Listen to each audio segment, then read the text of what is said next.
Hello दोस्तों, जय श्री कृष्णा, राधे राधे। तो कहिए कैसे हैं आप सभी लोग। आई होप आप सभी अच्छे होंगे, खुश होंगे, सेहतमंद होंगे। जहां भी होंगे अपना अपनों का अच्छे से ख्याल रख रहे होंगे और रखना भी चाहिए। सृष्टि आयुष का एक ब्लॉग देखा दोस्तों। मैं थोड़ा सा लेट हो गई एक दिन, लेकिन उसके लिए सॉरी। उसमें वो आई है क्या करने के लिए, अपना सफाई नामा देने के लिए, और बड़े चीख चीख करके वो सफाई दे रही है कि हमने नेहा को विश नहीं किया, हमने लप्पू की तरफ से नेहा को विश नहीं किया। तो मैं एक बात जानना चाहती हूँ तुमसे सृष्टि, एक बात बताओ कि क्या तुम्हारा नाम नेहा ने लिया? तुम्हारा नाम तो किसी ने लिया ही नहीं कि तुमने विश किया है, तुमने विश किया है। मैंने तो कभी नहीं देखा किसी के भी वीडियो में कि तुम्हारा डायरेक्ट नाम किसी ने लिया है कि नहीं भैया तुमने लिया है, तुमने लिया है, तुमने लिया है। तुम बीच में क्यों कूदी? तुम्हारा नाम ना नेहा ने लिया ना तुम्हारा नाम और किसी ने लिया, तो फिर तुम क्यों बीच में कूदी? अगर तुमने ऐसा नहीं किया था तो बिना नाम के तुमको तो बीच में कूदना भी नहीं चाहिए था। तो तुम बीच में कूद करके तो ये खुद ही प्रूफ कर रही हो कि तुम डबल ढोल की हो।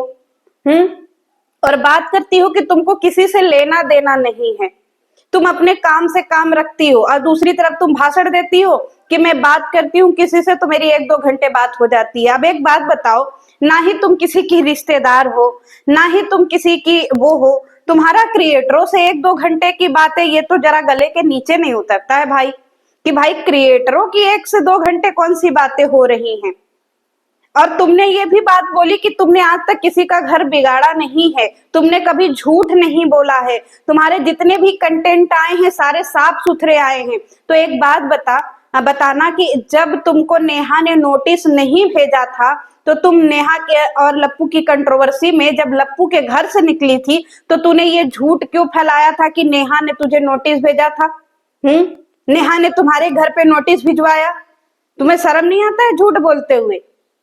है इतने बड़े बड़े तुम बातें फेंकती हो, तुमको समझ में नहीं आता है कि तुम्हारा जो है वो अस्तित्व कहाँ जा रहा है। ना किसी ने नाम लिया, ना किसी ने कुछ बोला, तुम बीच में कूदने लगी। यानी कि चोर की दाढ़ी में तिनका, ये तुमने प्रूफ कर दिया कि तुम्हारी दाढ़ी में तिनका है, तुम झूठी हो। और ये तो प्रूफ हो गया। हम साफ सुथरा ब्लॉगिंग दिखाते हैं, हम किसी से हमारा कोई लेना देना नहीं है। और तुम्हारा लेना देना तो इतना है, और इतना है जितना किसी और क्रिएटरों का नहीं है। क्यों? क्योंकि तुम वो चुगलखोर औरत हो कि जिसके यहाँ जाती हो उसके यहाँ सेंध मार करके ही आती हो। नेहा क्या गई तो नेहा क्या भी सेंध मारा। अभी तुमको अंशु ने कितने प्यार से दीदी समझ के बुलाया, पर तुझे तो शर्म ही नहीं है। क्योंकि तुम वो औरत हो जिसका खुद का घर तो बसा नहीं, पति को तो नल्ला बना के रखी हुई हो, दिन भर पीछे पीछे कैमरा लेकर के घूमता रहता है। इसको पति बोलते हैं? इसको कैमरामैन बोलते हैं। पत्नी की कमाई खाने वाला कैमरामैन, और 1 नंबर से बेरोजगार और नल्ला। पहला पति किधर गया किसी को पता नहीं, पहले ससुराल वाले किधर गए किसी को पता नहीं। वाईटी पे आकर के जो स्टॉक पे जाने वाली इतनी झूठी औरत पहले ये बोलती है कि ये अपने घर में इकलौती बच्ची है और इसके पापा पुलिस में थे। 20 साल बाद ये अपने माँ बाप को पैदा हुई थी। अभी दूसरी तरफ जो स्टॉक पे जाके बोलती है कि हमको दूध पिलाने तक के पैसे नहीं थे, हम 1 किलो दूध लेते थे तो उसमें 3 किलो 2 किलो पानी डालते थे, बच्चों को पिलाते थे। शर्म नहीं आता इतना बड़ा बड़ा झूठ फेंकते हुए तुझे? और सारी की सारी चीजें झूठ बोलती हो, तुमको शर्म नहीं आता है कि तुम्हारी साफ सुथरी ब्लॉगिंग होती है? अरे तुम्हारे जितना घटिया और तुम्हारे जितना छिछोरा इंसान तो हमने पूरे वाईटी पे नहीं देखा। हर किसी के घर पर पहुंच जाती हो। क्यों? क्योंकि तुम इतनी खलियर हो, इतनी खलियर हो कि तुम सबके घर पे पहुंच जाती हो। चाहे किसी के यहाँ मुंडन हो, किसी के यहाँ शादी हो, किसी के यहाँ एंगेजमेंट हो, किसी के यहाँ कोई फंक्शन हो, पर तुम वहां पे पहुंची ही पहुंची रहती हो। तो तुम सोच लो तुम्हारा क्रेडिट क्या है। और तुम्हारा कहना है कि लप्पू तुमसे इसलिए नफरत कर रहा था क्योंकि तुम लपिया की सपोर्ट कर रही थी। अब एक बात बताओ, सक्सेना जो था उसने तो कुछ और कहानी बताई थी तुम्हारे वहां लप्पू भैया के बारे में, और तुम कोई और कहानी बता रही हो। शर्म नहीं आता है ये डिसमैच क्या बोलते हैं, ये उल्टी सीधी बातें करते हुए? तुमको जरा सा भी समझ नहीं आता है? तुम्हारी बातें मैच हो रही हैं, तुम्हारी बातें और तुम्हारी ब्लॉगिंग। अगर तुमने अंशु के यहाँ जाकर के आग नहीं लगाया तो तुम आज सफाई देने क्यों आई थी? और तुम ये बोल रही हो कि तुम गाड़ी में निकली तो तुमको देखना था कि लपिया वहां, अरे लपिया एक एक चीज का ब्लॉग बनाती है। तुम ब्लॉग देखती हो तो तुमको नहीं पता है वो एक एक चीज का ब्लॉग बनाती है, नाक में उंगली डालती है तो वो भी ब्लॉग बनाती है। अब वो घूमने गई है, ब्लॉग नहीं बनाएगी? तो तुमको इतना क्या खुमारी चढ़ा था कि नहीं हमको सारा चीज वीडियो कॉल पे देखना है? झुट्टी कहीं की, शर्म नहीं आता है तुझे? जरा सा भी शर्म नहीं आता है? दो दो बच्चों की अम्मा हो गई और शर्म ताखे पे रख दी हो।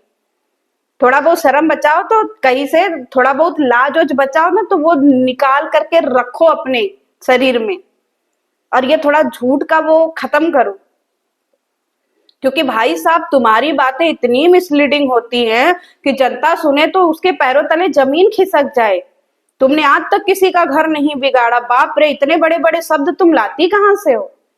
तुम्हारे पैर होंठ ये सब नहीं कांपते इतने बड़े बड़े स्टेटमेंट देते हुए? हम सबके घर में सुख दुख में पहुंच जाते हैं, हम सबके घर में ये हो जाता है, हम सबको वो करते हैं।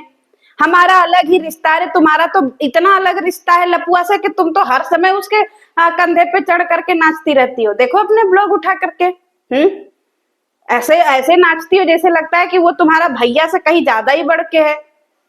जब देखो तो चचे चचे चचे। 4 लोग थे इसके सास की मरनी में गाइज, 4 लोग, 4 लेडीजें थी, जिसमें नेहा भी थी, लप्पी भी थी, मेहना भी थी, सब लोग थे। पर ये गले में मिल करके रो रही थी लपुआ के। इसको भी औरतों में कोई इंटरेस्ट नहीं है, ये भी लपुआ के ही गले मिल के रो रही थी और लपुआ के ही गोदी में बार बार गिर रही थी। ये है इसका दुख, बार बार उसी के गोदी में गिरी जा रही थी। लेडीजों के हाथ का खाना इसको पसंद नहीं था, इसको लपुआ ने खाना खिलाया, कौर कौर खिलाया तो ये खा रही थी। इतनी दुखी थी, इतनी दुखी थी कि इसको लपुआ के ही हाथ का खाना था, बताइए। और ये इतनी बड़ी झूठी कि इसने स्कैनर लगाया अपनी सास के बीमारी में। सोचिए, इसके पास जो है ये इतनी बड़ी जनता को लूटने वाली औरत, ये इसने स्कैनर लगाया कि मेरी सास बहुत बीमार है, खर्चा बहुत आ रहा है। कौन सी बीमारी थी तुम्हारे सास को जो तुम अफोर्ड नहीं कर सकती थी? यहाँ वहां तुमको डाकने के लिए पैसे थे और सास की बीमारी में लगाने के लिए नहीं। स्कैनर लगाई थी गाइस, स्कैनर, और उसने उस स्कैनर के नाम पे भी जनता को बहुत लूटा। लगा लगा करके उसने सास की बीमारी पे पैसे कमाए। सास गई तेल लेने गई, इसको हर मोमेंट का वीडियो बनाना था। गाड़ी में बैठ करके बा बा करके रो रो करके वीडियो बनाती थी और लोगों से पैसे इकट्ठे करती थी। ये एक नंबर की छुट्टी। इसके साथ में कितनी चीजें सही है कितनी चीजें गलत है कुछ पता नहीं है गाइस, कुछ पता नहीं है। क्योंकि वाईटी की सबसे बड़ी फ्रॉड औरत यही है, सबसे बड़ी फ्रॉड। क्योंकि जितनी भी वाईटी पे चीजें भसड़ मचती है ना, इस लेडी की वजह से मचती है। क्योंकि ये हर किसी के घर जाती है और हर किसी की जो है ना चीजें लीक करती है। अंशु के घर गई तो उसके घर पे बर्बादी शुरू कर दी। शर्म नहीं आती तुमको? जरा सा भी शर्म नहीं आता है? कभी नेहा के नाम पे, कभी अंशु के नाम पे, कभी आकांक्षा के नाम पे, कभी सरिता के नाम पे, और ये बोलती है ये बहुत दूध की धुली औरत है। अगर कोई इसको अपना समझ के, कोई इसको ये सोचता है कि चलो हम 2 लेडीजें हैं, हम इनको बड़ी दीदी छोटी दीदी कुछ समझते हैं, तो हम अपना दुख जो है इससे शेयर कर दे, तो ये उस इंसान से जाके चुगली कर देती है। क्योंकि इसको गुड बुक्स में रहना है, दोनों के, इसके भी और उसके भी। ये नेहा की भी सगी बनी रहती और लप्पू की भी। इसको अंशु के भी गुड बुक्स में रहना था और इसको लपुआ के भी। ये इतनी बड़ी हरामखोर लेडी है, बिना नाम लिए सफाई देने आई है कि हमने उसको बर्थडे विश नहीं किया, हमने उसको बर्थडे विश नहीं किया, बिना नाम लिए, जबकि इसका कोई नाम भी नहीं लिया कि हाँ प्रॉपर यही औरत है। लेकिन इसने अनुमान लगा लिया कि हमारे ही बारे में बात हो रही है, मतलब इसने ऐसा किया है तभी तो ये ऐसा अनुमान लगा ली है कि हाँ इसी ने ऐसा किया है।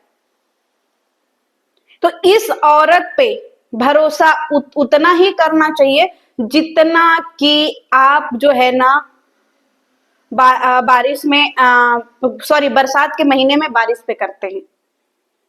ये इतनी गिरी हुई औरत है भाई। क्योंकि बहुत पहले ये खुद इतना गंदगी कर रही थी, तो इसके ऊपर हमने ब्लॉग बनाया था, सॉरी रिएक्शन दिया था। तो ये उसमें भी मैसेज की थी आकर के अपना बेटा बन करके कि हम ऐस कर लेंगे, हम ये कर लेंगे, हम पंखे से लटक जाएंगे, ब्ला ब्ला ब्ला। तो ये इतनी वाहियात लेडी है, मतलब तुमको शर्म नहीं आता है? इतनी बड़ी भुक्खड़ हो कि एक अंगूठी पे तुम अपना अस्तित्व बेच दी, और वो भी अंगूठी ओरिजिनल नहीं है। एक अंगूठी तुमको मिल गया तो तुमने पूरे वाईटी का ठेका ले लिया कि सबके यहाँ तुम जाओगे और सबकी खबरी बनोगी। इनकी खबर उसके यहाँ, उनकी खबर जाओगी उसके यहाँ पहुंचाओगी, फिर उनकी खबर उसके यहाँ। तुमको शर्म नहीं आता है जी? तुम्हारा भी रिश्ता खाली आदमियों से रहता है। और कह रही है लप्पू इससे उम्र में बड़ा है, हैं? तुम अभी नान की बच्ची हो ना, लप्पू तुमसे सब बड़ा है, बुजुर्ग हो गया है, और तुम अभी नान सी बच्ची हो, 2 बच्चों की अम्मा हो गई हो। आज झूठ तो तुम्हारा जिसे लग रहा है कि क्या ही बोले। तो हर समय तुम्हारा जो पति हमारे बोलते नहीं, दिन भर ऐसे घूमते रहते हैं नल्लों की तरह दुल्हन दुल्हन करके, पति इनके कुछ बोलते नहीं। अब क्या बोलेंगे? भजन कीर्तन करेंगे कहा करके वाईटी पे? तो तुम खुद ही इतना बोल देती हो कि तुम्हारे पति को जो है बोलने का मौका ही नहीं मिलता। कभी उस बेचारे को भी बोलो कि तुम भी कुछ बोलो। सारा तो चाचा चाचा चाचा तुम ही कर देती हो, उसको बना करके एकदम नल्ला रख दियो। सारे दिन चाचा चाचा तुम ही करती हो, यहाँ की खबर वहां, वहां की खबर वहां। तो वो इंसान क्या बोलेगा? दिन भर तुम्हारा चर्चा सुन के उसका खुद ही सर फट जाता होगा, शांति से सो जाता होगा कि कम जो है तुम्हारा चर्चा से चलो मुक्ति मिला। दिन भर तुम्हारे आगे पीछे लेके कैमरा घूमता है, तुम्हारी चर्चा सुनता है, तो उसको कहां से बोलने का मन करेगा? उसकी हालत वैसे ही खराब हो गई रहती है, समझी? तो तुम्हारा बिना नाम लिए तुम बीच में कूदी हो, तो ये बात तो क्लियर हो गया कि तुम ही सारे फसाद की जड़ हो। चाहे वो अंशु के घर में जो हुआ, चाहे नेहा के घर में जो भी हुआ, उन सब की फसाद की जड़ तुम ही हो, और तुम ही वाईटी की सबसे वाहियात और गिरी हुई औरत हो। चलिए मिलते हैं कुछ और वीडियो के साथ में, तब तक के लिए जय श्री कृष्ण। हट।